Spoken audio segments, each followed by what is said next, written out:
I always say that, healthy can be delicious, and you always have to keep your eye open for good, healthy recipes. Hello, this is Lorraine, and welcome to Healthy Living, Spirit, Soul, and Body.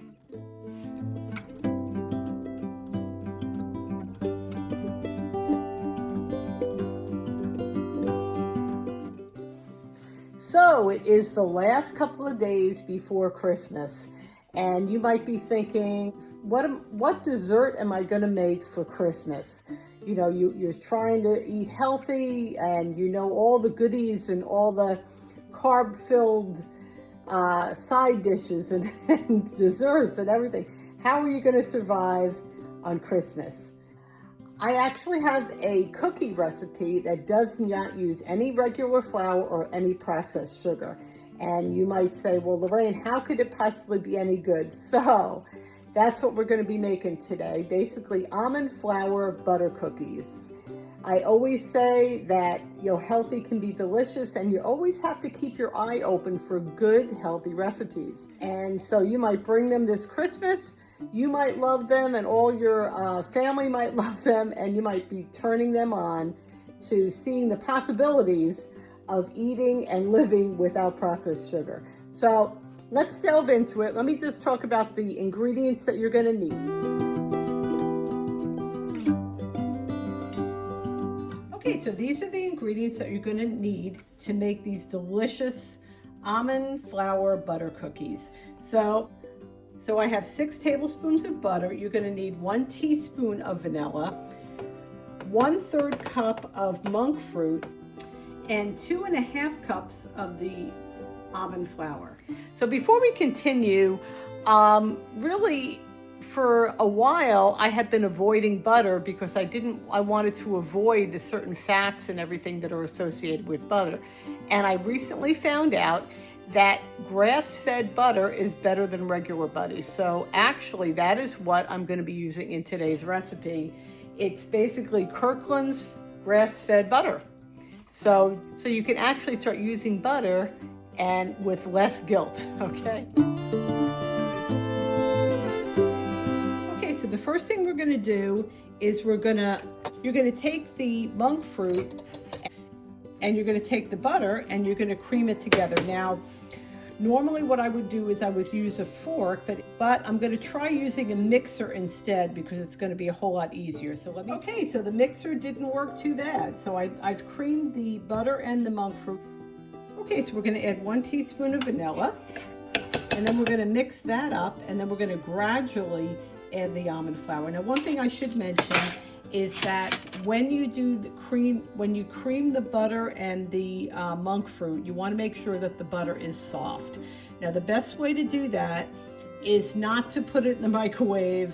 Honestly, it's not going to work because you want the butter to be somewhat hard. You don't want it to be liquid. So the best thing to do is keep the butter out for about an hour or 2.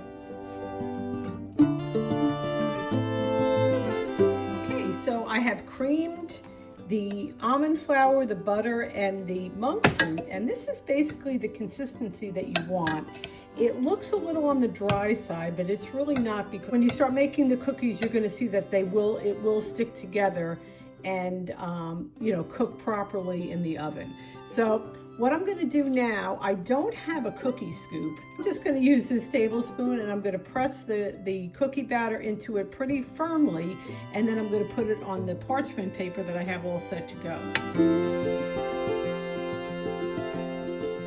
These cookies will not spread, so you don't have to worry about them being too close together. However, what you want to do is you want to squish them down a little bit so they cook evenly. So I'm going to take my spoon and I'm going to press them down so they're about 1/4 of an inch thick, okay? And we're going to do that for each one of the cookies, and maybe even just smooth them out on the edges. Okay, so now what I'm going to do is I'm going to prick each cookie very lightly with a fork. Okay, so these cookies are ready to go. We're going to put them in a 350-degree oven for 12 minutes or until the edges are golden brown.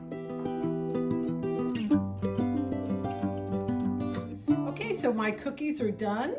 It's been 12 minutes and you can see they're slightly brown on the edges. One thing you want them to do is you want them to cool in the pan. So if you start to move them now, they're gonna basically fall apart. So you want them to cool, okay? And when they're cool, you can do one more step to make them taste even better. And we are gonna make chocolate to dip them in. And we're gonna make them with this no sugar added chocolate chips. We're gonna melt it with some coconut oil. So that's our next step. Okay, so I have half a cup of the unsweetened chocolate chips and 2 teaspoons of the coconut oil, which is going to help the chocolate harden afterwards. Okay, so now it's real simple. You just put it in the microwave to melt the chocolate. Okay, so I let the cookies cool for about a half hour, and now I'm ready to dip them in the chocolate. And after they're dipped in the chocolate, you can sprinkle any kind of chopped nuts. I have chopped walnuts here, and they are going to be absolutely delicious.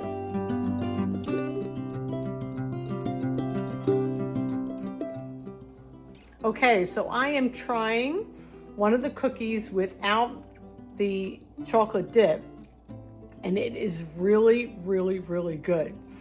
So I encourage you to try these cookies and see that you can actually enjoy food without the flour and without the processed sugar. Okay? Healthy can be delicious. So have an absolutely wonderful Merry Christmas. Enjoy the festivities with your family, and always remember that Jesus is the reason for the season.